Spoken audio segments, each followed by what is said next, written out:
Boa noite a todos. Muita alegria retornamos a essa casa. Ficamos muito grata com a oportunidade e principalmente de poder desenvolver esse tema que o nosso irmão mencionou, relacionamento com Jesus.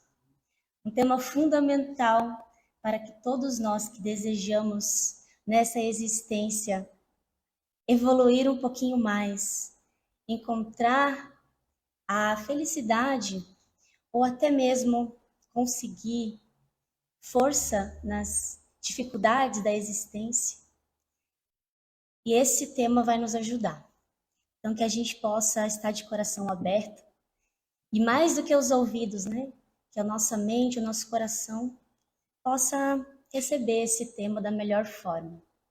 Então, agradeço imensamente essa oportunidade, né? Que fica já para mim, né? Essa necessidade de desenvolver cada vez mais esse relacionamento com Jesus. E eu estendo, então, a todos nós. E para começar a nossa fala da noite de hoje, eu gostaria de ler um capítulo bem curtinho, que está na obra No Roteiro de Jesus, que é um compilado de várias obras do Humberto de Campos, na qual o Chico Xavier psicografou. Ele reuniu nesse livro, No Roteiro de Jesus, então, vários textos de Humberto de Campos. E no capítulo 17, nós vamos encontrar o capítulo No Caminho do Amor. E ele diz assim: Em Jerusalém, nos arredores do templo, adornada mulher encontrou um nazareno, de olhos fascinantes e lúcidos, de cabelos delicados e melancólico sorriso. E ela o fixou estranhamente. Arrebatada por uma onda de simpatia a irradiar-se dele, corrigiu as dobras da túnica muito alva, colocou no olhar indizível expressão de doçura e, deixando perceber nos meneios do corpo frágil a visível paixão que a possuíra de súbito, abeirou-se do desconhecido e falou-se ciante. Jovem, as flores de Séforis encheram-me a ânfora do coração, com deliciosos perfumes. Tenho felicidade ao teu dispor, e minha loja de essências finas. Indicou a extensa vila, que cercada de rosas, à sombra do arvoredo acolhedor, e ajuntou. Inúmeros peregrinos, cansados, me buscam à procura de repouso que reconforta em minha primavera juvenil. Encontram o prazer que representa a coroa da vida. É que o lírio do vale não tem a carícia dos meus braços, nem a romã mais saborosa tem o mel que possuem os meus lábios. Dar-te-ei leito macio, tapetes dourados, vinhos capitoso, acariciar-te-ei a fronte abatida e curar-te-ei o cansaço da viagem longa. Descansarás os teus pés em água de nardo e ouvirás feliz harpas e os alaúdes do meu jardim. Tenho a meu serviço músicos, dançarinas, exercitados em palácios ilustres.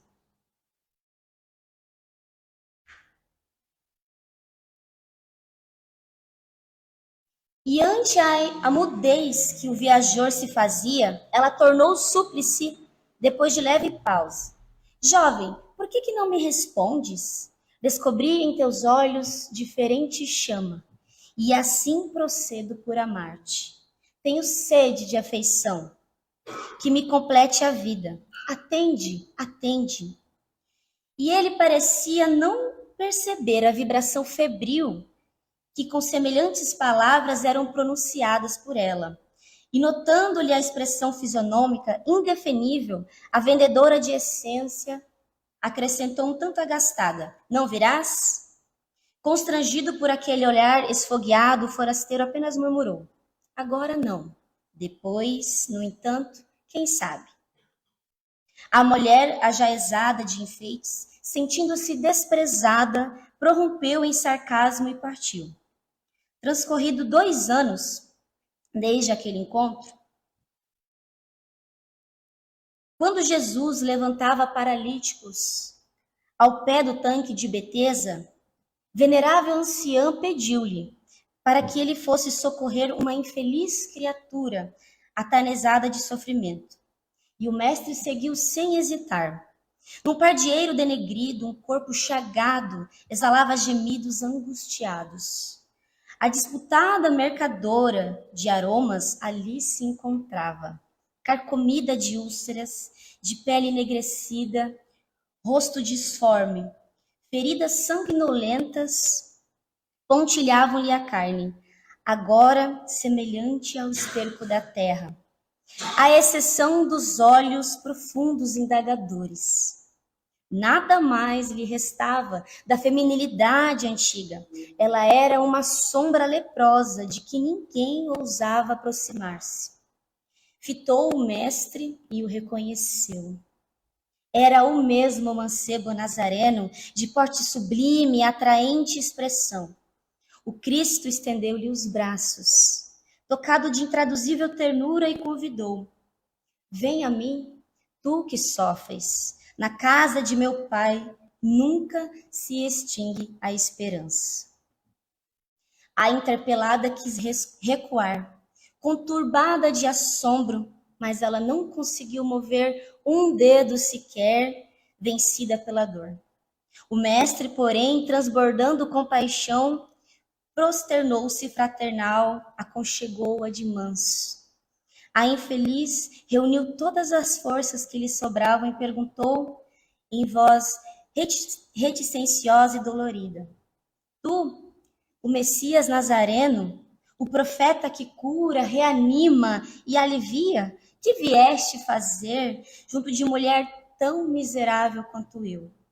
E ele, contudo, sorriu benevolente aos apelos e, recordando-lhe as palavras do primeiro encontro, acentuou compassivo: descubro em teus olhos diferente chama, e assim procedo por te amar-te. Quando a gente fala de relacionamento com Jesus, ou de amar a Jesus, o que ele espera de nós, é isso que encontramos. Um amor verdadeiro. Um amor não pautado na transitoriedade do corpo ou nos bens materiais, nas posses, na beleza. Nada disso para ele importa. Não importa o que temos, o que somos e nem muito menos o que fizemos. Jesus, ele nos ama. Um amor único e incondicional. Os gregos utilizam a palavra ágape para definir o nível mais elevado de amor, que é um amor de mim, de que parte de mim, que não depende de você. Ele é um amor que é tão grande que ele basta a si mesmo. Não como a gente está acostumado a vivenciar, um amor ainda na infância, um amor de troca, que depende disso para fazer aquilo. Ou um amor que se magoa, um amor que não perdoa. Quando a gente começa a estudar o Evangelho, a gente percebe que isso ainda são fragmentos de amor. É amor, mas ainda não na sua essência. E Jesus, como o ser mais perfeito que aqui habitou, ele ama na sua plenitude a cada um de nós. E ele não espera nenhuma retribuição. Nem que nós o amemos de volta ou que nós precisamos ser santos, que precisamos retribuir de alguma forma. Ele espera, para o nosso bem, é claro, apenas que nos regeneremos. Mas ele não ama o homem regenerado, ele ama o homem imperfeito, o espírito imperfeito, enxergando em cada um de nós, claro, o nosso potencial divino. Então, falar de relacionamento com Jesus é pensar nisso, que Jesus já nos ama. E eu amo a Jesus? Essas são as perguntas que a gente tem que se fazer. E pensar também que ele sempre está para nós. a todos os instantes. Ele está conectado conosco, ligado a nós, preocupado conosco. E quando nós conseguimos nos conectar com Ele, buscá-lo, para nós já é o início da verdadeira felicidade. Porque no Livro dos Espíritos, quando Kardec vai perguntar o que é a felicidade, os Espíritos falam que é o cumprimento da lei de Deus. E o cumprimento da lei de Deus é a felicidade verdadeira que a gente pode esperar. E Jesus, sendo o modelo e guia que Ele nos enviou, Ele é a lei em ação. Ele fez todas a sua vida, tudo o que ele exemplificou foi nos mostrar como cumprir a lei de Deus. Então, estar com Jesus, segui-lo, se conectar com ele é o primeiro passo para que nós possamos buscar essa felicidade.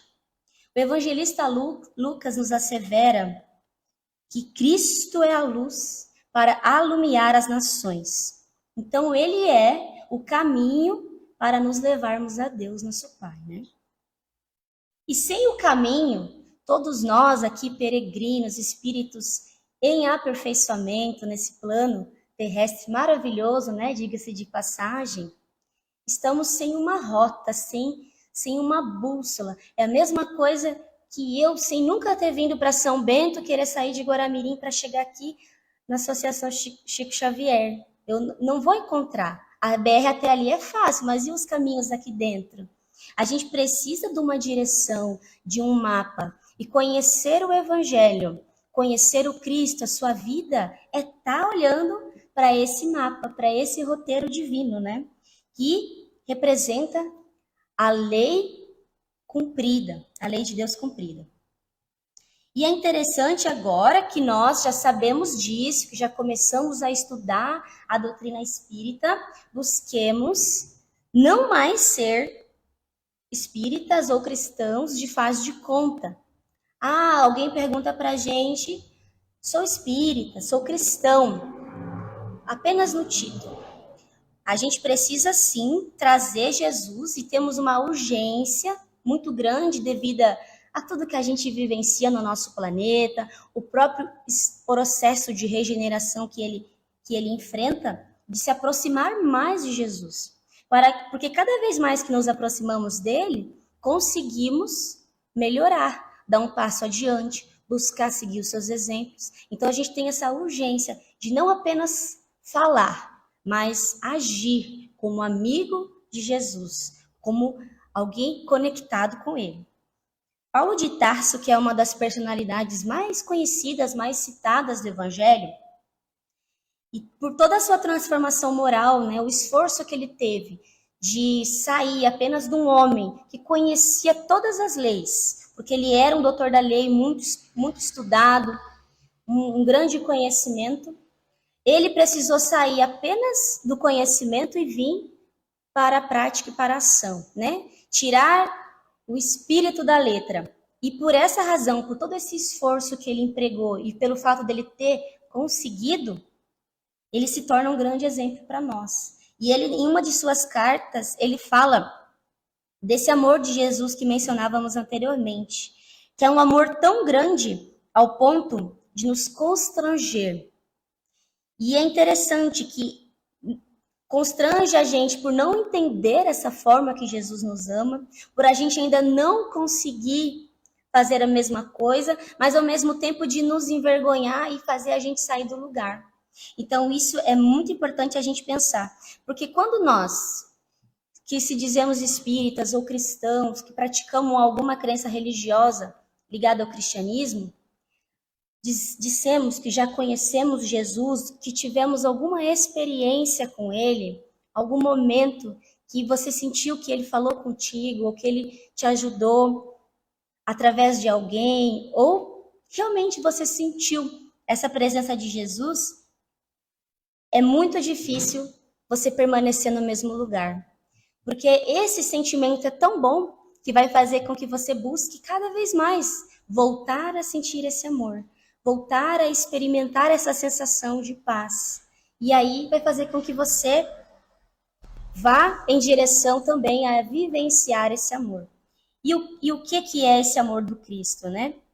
É uma fonte que vai nos alimentar. Porque muitas vezes a gente tem a felicidade, e eu digo por mim, a gente experimenta essa felicidade nos bens materiais. Quando a gente consegue comprar algo que a gente desejava muito, a gente precisava comprar algo para nossa casa, juntou o dinheiro e conseguiu, nos dá uma felicidade. Trocar de carro, trocar de roupa, comprar uma roupa nova, ou até mesmo ajudar alguém, emprestar um dinheiro, se formar na faculdade, traz uma felicidade. Mas, passado algum tempo, às vezes aquela felicidade já passou. E aí a gente precisa novamente dela. E aí a gente vai ficando buscando a felicidade, a gente está colocando essa felicidade em coisas transitórias, coisas passageiras, diferente do amor do Cristo. Quando ele fala para aquela mulher samaritana, lá no poço de Jacó, que ele tinha água viva capaz de sedentar.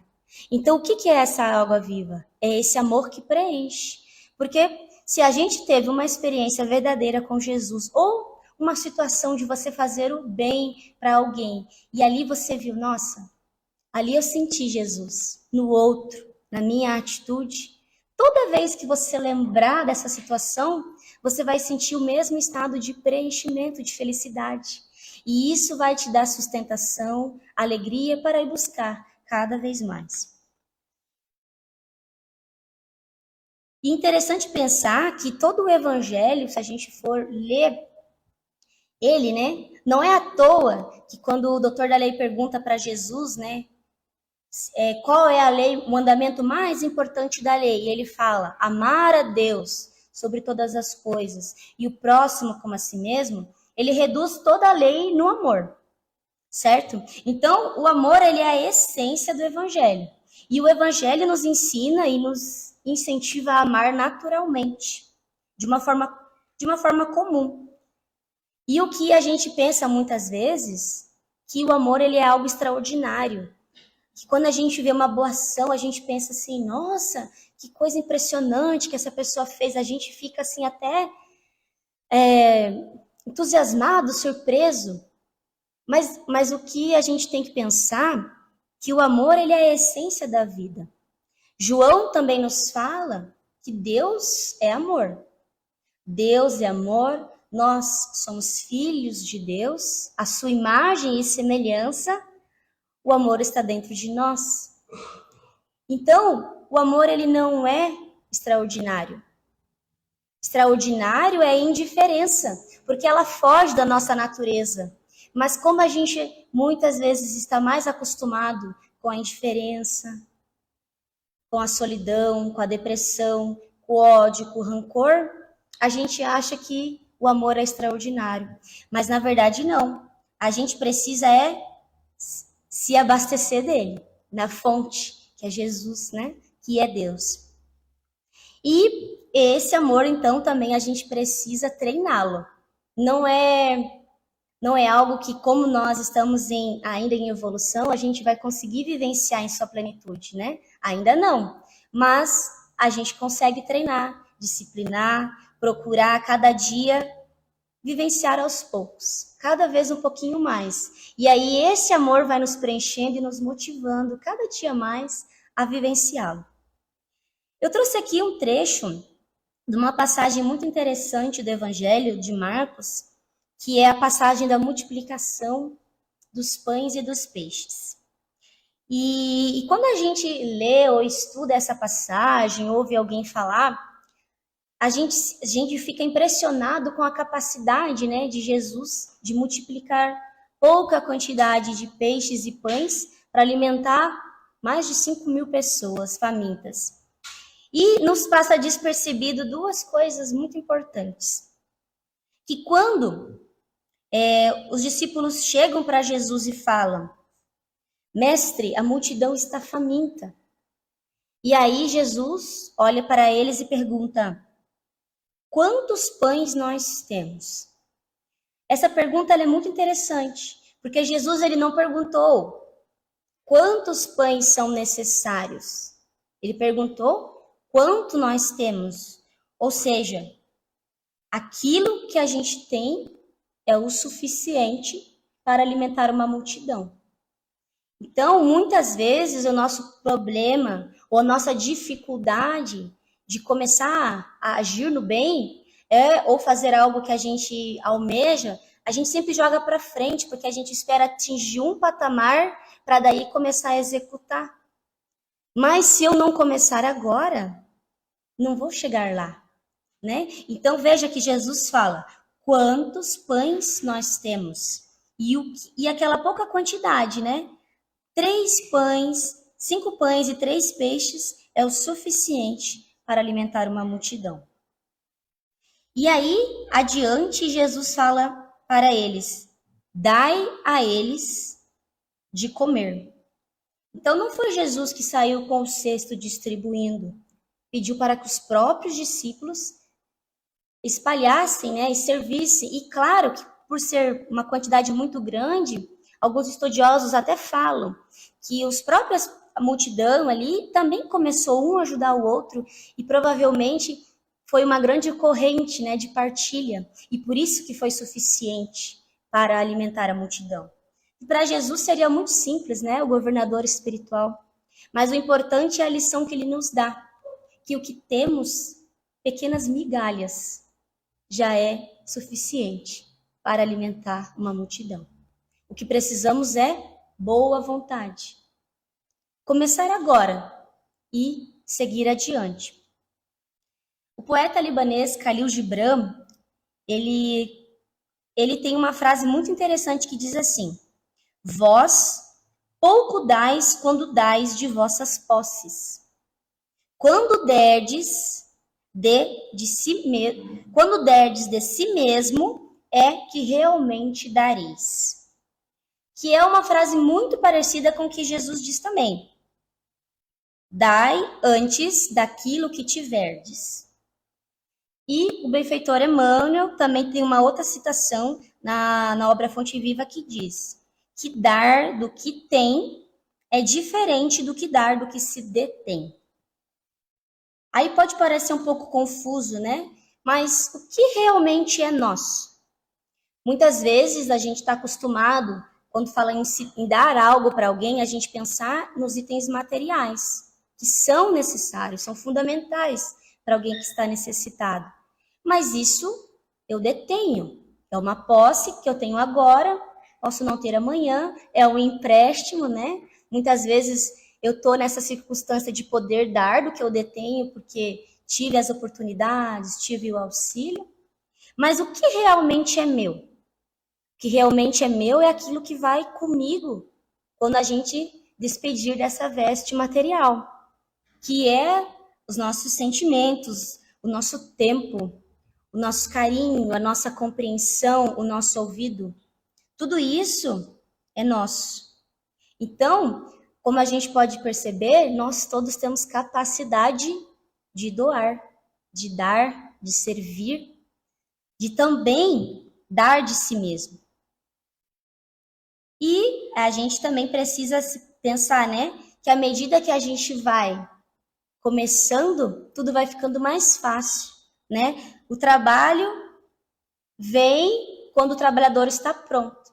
Então não adianta a gente terceirizar a ajuda ou terceirizar o atendimento. Eu até posso fazer isso, mas aí eu perdi a oportunidade de fazer o bem, de atender. E até agora eu me recordei de um caso que o Divaldo conta em uma de suas palestras, que até nem estava pensando em falar, mas eu acho bem interessante, que ele sempre no final ali das palestras que ele faz na Mansão do Caminho, ele atende algumas pessoas, entrega algumas cartas, conversa com quem vem buscá-lo. E uma certa ocasião chegou uma senhora lá e entregou para ele um boleto de luz. Disse que estava desesperada, né, não tinha como pagar. E aí o Divaldo já ficou meio assim, ele já estava pensando em dizer para ela que agora não era a hora, que aquele momento era reservado para outra coisa, que ela procurasse em outra circunstância. E aí nisso, a Joana de Ângeles diz a ele que ela tinha orado com tamanha fé, pedindo para que Jesus amparasse ela a pagar aquela conta que ela precisava com urgência, E aí Jesus, né, procurou quem era dos seus discípulos, né, dos seus seguidores que estava ali perto dela. O mais perto era o Divaldo. Então, encaminhou diretamente a ele. Então, naquela hora, ele, nossa, eu ia deixar, né, de ajudar, de ser o instrumento de Jesus. Então, ele vai já, rapidamente, pede para que ela procurasse o Nilson na época, para poder resolver a situação dela. E a gente sabe, né, que todos aqui têm uma grande caminhada pela frente, né, para a nossa evolução. Mas a gente precisa dar um passo. E cada vez que damos um passo, a gente já não está no mesmo lugar, né? Então isso deve nos motivar. E não importa se amanhã ou depois a gente vai ficar parado, vai ficar estacionado, né? Com desânimo, isso é natural do nosso processo. Mas a gente precisa se fortalecer e dar mais um passo para seguir adiante. Jesus, perante a Deus, nosso Pai, ele assumiu o papel de tutelar os espíritos desse planeta. Tanto os espíritos daqui, os que vieram, né, de outros orbes, ele tem essa tarefa de cuidar de todos nós. Então, ele está preocupado com cada um de nós. Então, para ele, é importante, né, que o que a gente tem a oferecer, ou que a gente, às vezes, nossa, não vou falar com Jesus sobre, essa prova que eu tenho amanhã. A gente acha que é tão pequeno, né? Mas por quê? Jesus, ele é o nosso amigo. A gente não compartilha as coisas com os amigos? A gente tem que trazer Jesus para perto, tirar ele lá de talvez uma cadeira que a gente colocou lá no orbe, lá no sistema solar para o governador espiritual. A gente tem que trazer para perto. Se Jesus não estivesse preocupado conosco, ele não nos amaria e ele nos ama incondicionalmente. Então a gente precisa tentar nos aproximar dele, porque ele já se aproximou de nós. E, inclusive, tem aquela frase, né, do Evangelho muito famosa: vinde a mim, todos vós que estáis aflitos e sobrecarregados, que eu vos aliviarei. Então Jesus, ele já tem os braços estendidos para cada um de nós. Somos nós que precisamos pegar na mão de Jesus e pegar de volta, né, e ir até ele. E até estava pensando, né, nessa situação de a gente estar com Cristo. Ele fala também, né, em outra passagem do Evangelho: eu sou a videira verdadeira e o meu pai é o lavrador. Permaneçam em mim e eu permanecerei em vocês. Então, a pergunta que a gente tem que se fazer é: eu quero estar ligado a Jesus? Eu quero ser amigo de Jesus? E o que eu tenho feito para isso? Jesus já deixou, digamos assim, o WhatsApp liberado, a porta da casa aberta, né? É só irmos ao seu encontro. E para que a gente possa realmente, cada vez mais, se conectar e fortalecer esse relacionamento, existe uma maneira muito fundamental, que é praticar o bem, né? Até a gente já estava falando um pouquinho sobre isso antes. Então, nós já temos condições hoje, nem que seja uma pequenina parcela, de fazer o bem, que a gente já é capaz. E cada um no seu devido lugar. Não é igual o que eu consigo fazer do meu vizinho, do meu familiar. Cada um sabe que pode fazer, qual é o seu dever, qual é o seu compromisso. E Deus está preocupado, Jesus está preocupado se eu vou ir bem na minha missão. Então eu posso pedir para ele, né, força para poder conseguir superar, vencer e fazer o melhor que está ao meu alcance.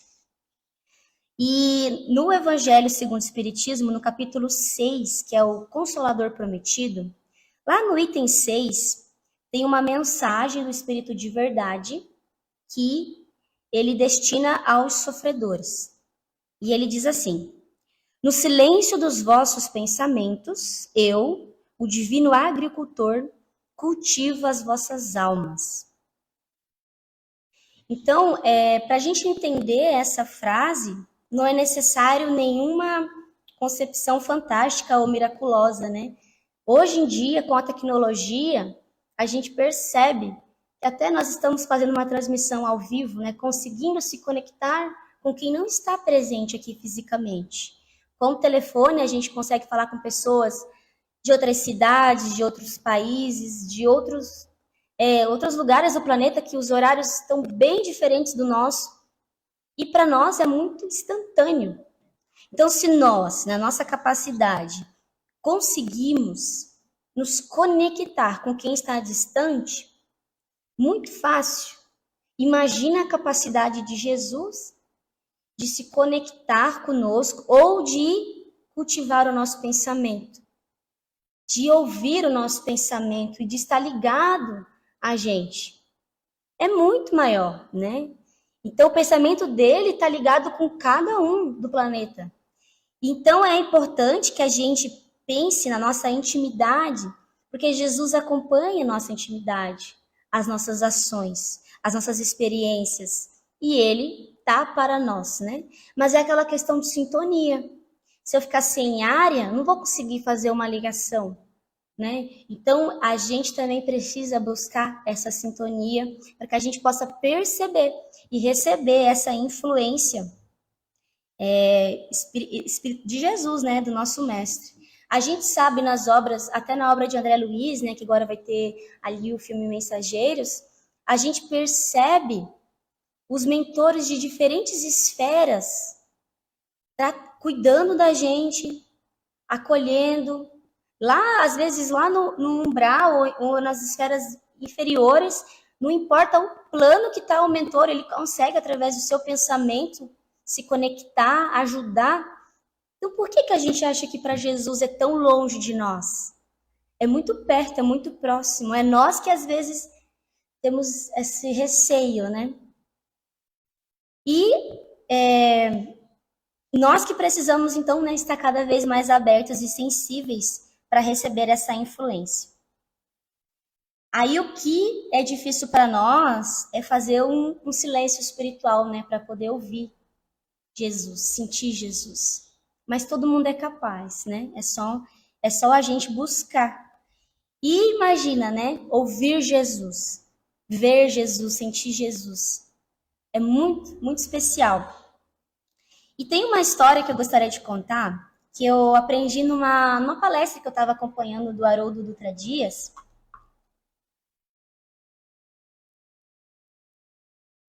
Que ele fala sobre o escritor americano Henry Longfellow, que ele é do século XIX, e ele escreveu várias histórias sobre o cristianismo.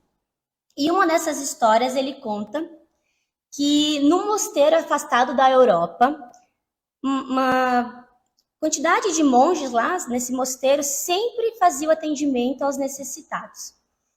E lá eles faziam um trabalho de assistência muito bonito. Eles atendiam todos os dias milhares de pessoas que procuravam eles para dar alimento, para agasalhar, fazer uma conversa fraterna, atender às necessidades físicas, cuidar dos ferimentos. E eles faziam esse trabalho todos os dias. E sempre um monge que ficava encarregado de coordenar as atividades naquele dia, né? Todos os dias revezava o monge que faria o atendimento, o coordenador. E lá existia um monge que todos os dias ele fazia uma única prece. Ele acordava antes do sol nascer, se ajoelhava perto da sua cama e pedia: Jesus, quero muito ter você aqui, pessoalmente comigo. Quero te ver, quero te tocar, quero te ouvir. E aí ele ia trabalhar, ajudar nas atividades do mosteiro. E todos os dias ele fazia a mesma prece, durante anos. Anos e anos, ele repetia essa mesma prece, né? Muito simples. Até que um dia, quando o seu despertador tocou para que ele pudesse fazer sua prece, quando ele abre os olhos, do lado da cama dele está Jesus. Ele ficou muito feliz. Ele não sabia se ele sorria, se ele chorava. Então, ele, aos prantos, ele se ajoelhou aos pés do Cristo. E naquele momento, toca a campainha do mosteiro. Naquele dia, era ele, o encarregado de organizar os trabalhos de assistência aos sofredores que estavam esperando. Aí bateu um desespero nele. Ele não sabia o que fazer. Ele não sabia se ele ia ou se ele ficava ali, porque depois de anos a sua prece tinha sido atendida. Estar com Jesus pessoalmente. Mas a campainha tocou novamente. E ele, como já tinha envelhecido no trabalho do bem, acostumado na assistência, evoluído espiritualmente no trabalho junto aos irmãos necessitados, se levantou e foi atender a porta. E ele trabalhou durante o dia todo. Ele ficou um tanto quanto angustiado porque o seu desejo tinha se realizado e ele não podia estar lá. Mas mesmo assim, ele atendeu a todos com carinho, com brandura, que já era natural dele. E quando ele volta para o seu quarto, cabisbaixo, quando ele vê, Jesus estava lá o esperando. E aí sim, uma emoção maior ainda o atingiu. Não sabia se falar, o que falar, né? E aí então, Jesus fala para ele: meu irmão, se você tivesse ficado, eu teria fugido. Então, quando a gente escuta uma história dessa, Haroldo Dutra Dias nos fala do caráter de Jesus. Porque a gente imagina Jesus muito manso. Sim, ele o era, mas também um caráter forte, personalidade marcante. E Jesus ama mais do que todos, não numa escala, mas no sentido de cuidado mais especial com os sofredores. Então, cada vez que nós conseguimos fazer o bem àqueles irmãos ao nosso lado que necessitam, é a mim mesmo que fizeste. Jesus fala isso para nós, né? Em várias circunstâncias. E já estou quase indo para o encerramento, mas eu gostaria de comentar de uma história, de um exemplo muito inspirador, que gostaria de incentivá-los a pesquisar depois, que é o exemplo do padre Pedro Opeca. Ele é um padre que nasceu na província de Buenos Aires, São Martim. Ele era filho de refugiado, um exímio trabalhador da construção civil. E ele disse que a decisão de ser padre se devia ao fato de a família dele ser muito caridosa, assim, vamos dizer, né? E desde cedo, a fé deles não era de obras vazias, era de uma fé viva, que tinha ações. Então, eles, quando conheceu o evangelho, mediante a sua família o apresentou, ele disse: esse homem eu não vou imitar, eu vou seguir. E aí, confessa que Jesus amava os pobres e isso impactava muito. Então, ele decidiu sempre, né, ajudar os necessitados nas férias. E aos 22 anos, ele foi a primeira vez à África, pela Ordem de São Vicente de Paulo. E durante 13 anos, ele trabalhou com camponeses pobres no sudeste da Ilha Grande, no plantio de arroz, onde muitos morriam de fome diariamente. Até que, em uma determinada época, ele foi visitar a capital de Madagascar, Antananarivo. E lá, ele se deparou com uma situação muito triste. Ele via que as pessoas, né, crianças e homens e mulheres de todas as idades, disputavam a comida com os urubus, com os cães e com os porcos. Lá, diariamente, a morte ceifava vidas. Então, ele pediu licença da sua ordem e foi morar lá. E ele queria poder ajudar de alguma forma aquelas pessoas. Só que ele não tinha muita credibilidade. As pessoas diziam que muitos prometiam e não cumpriam, né? E ainda ele é um homem muito branco, loiro, né, dos olhos azuis. Aquelas pessoas, aquele contraste, né? E elas não acreditavam nele. Até que depois de ele estar ali, insistindo e demonstrando que ele queria de fato ajudar, ele conseguiu que 70 famílias cedessem ao seu lema: não é permitido falar, é necessário agir. E ele criou, então, em 1989, uma vila, se chama, na língua nativa, né, Dom de Deus, uma associação humanitária. em que o seu objetivo são 3 pilares: telhado, trabalho e educação. E essa associação, hoje, né, essa reportagem que eu vi faz uns 3 anos, ela já atendeu mais de 500 mil pessoas. 25 mil pessoas vivem nessas aldeias que foram construídas. Você olha assim, é impressionante, assim, é como se fosse uma cidade construída junto com ele e por essa comunidade. E somam mais de 4 mil casas construídas, escolas, centros de saúde, instalação desportiva, sistema de ensino. Tem mais de 12 mil crianças matriculadas. Todas as vilas têm creche, escola, e uma delas tem até um curso superior de pedagogia. E quando pergunta para ele, né, o que ele pensa sobre o que ele fez, ele fala que os valores, eles precisam ser vividos, não ensinados. Que ele, junto com as crianças, ele vivencia os valores. Porque muito se fala, mas os valores, eles não são conceitos teóricos, eles são prática, né? Então, quando a gente percebe assim, uma pessoa que conhecedora do evangelho, né? Até um sacerdote, mas ele abandonou isso para vivenciar na prática. E diariamente vive esse lema, né? Do amor em ação. Então, para nós estarmos encerrando a nossa exposição, gostaria de ler uma poesia, que é uma psicografia de Vera Colin, do espírito Tagore, que é intitulada Ilustre Visitante. De fios de lã, teci tua coberta. De palha, trancei a tua esteira. De barro, moldei tua tigela. De canas de bambu, construí o teu telhado. De uvas verdes, fabriquei teu vinho. Com flores, perfumei tua casa. De trigo, fiz o pão. Depois, deitei-me para esperar a tua chegada. Dormi, sonhando um sonho de luz. Despertei mais tarde, ansiando por tua chegada. Quando abri a porta, o cheiro das flores inundou todos os cantos. Quando abri a porta, o vento brando entrou. O sol chegou tímido, iluminando o interior sombrio.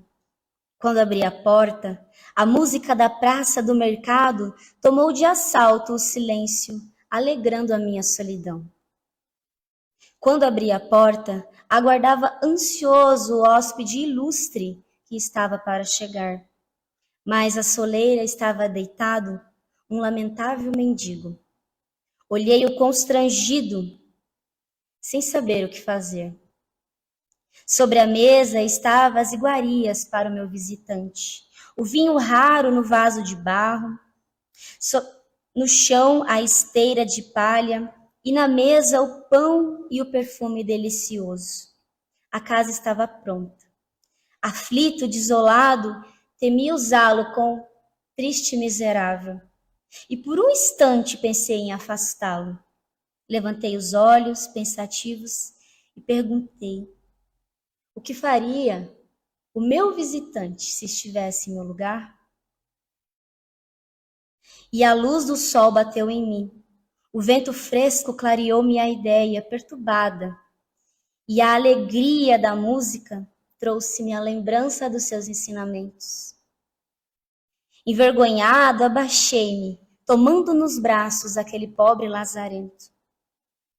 Levei-o com amor para a intimidade do meu lar. Banhei-o, vesti-o, com o pão e o vinho o alimentei. Ofereci-lhe o leito com a esteira e o confortei. Depois ainda, pensando no compassivo visitante da minha casa, perfumei-o com a preciosa fragrância. E mais desejei fazer. Estimei-o abraçá-lo em nome do Mestre amado. E assim o fiz. E ao fazê-lo, passou-se notável transformação.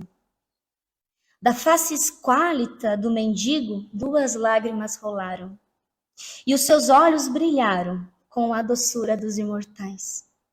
Suas mãos, antes ásperas e encardidas, tornaram-se 2 taças do mais límpido cristal. Os trajes sujos mudaram-se em uma túnica de alvura ímpar. Atônito, duvidando do que os meus olhos viam, reconheci no mendigo meu Senhor. Compreendi então a lição do Mestre. Vinde, benditos de meu Pai, entrai na posse do reino que vos tenho preparado desde a fundação do mundo. Porque tive fome e me deste de comer. Tive sede, me deste de beber. Fui forasteiro e me hospedaste. Estava nu e me vestiste. Fui preso e me visitaste. E então perguntarão os justos: Senhor, mas quando foi que fizemos isso? Quando fizemos todas essas coisas?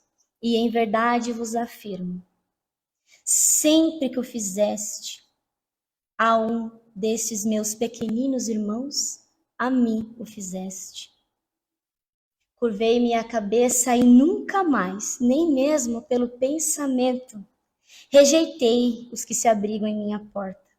Faço por eles o que faria para o meu Senhor. E ao fazê-lo recordo a face serena do suave e meigo amigo, o visitante permanente de minha casa. Então, meus irmãos, para encerrar, né, essa poesia muito, para mim, né, que me toca muito, ela nos ajuda a lembrar, né, o que é o relacionamento com Jesus. Relacionar-se com Jesus é relacionar-se com o outro, né? É tentar encontrá-lo em cada um que está no nosso caminho. E muitas vezes serão nas circunstâncias mais difíceis, né? Mas se conseguirmos, com certeza, vai valer muito a pena. Então, gostaria de agradecer muito a essa oportunidade e espero que Jesus possa sempre, né, estar conosco. Muito obrigada.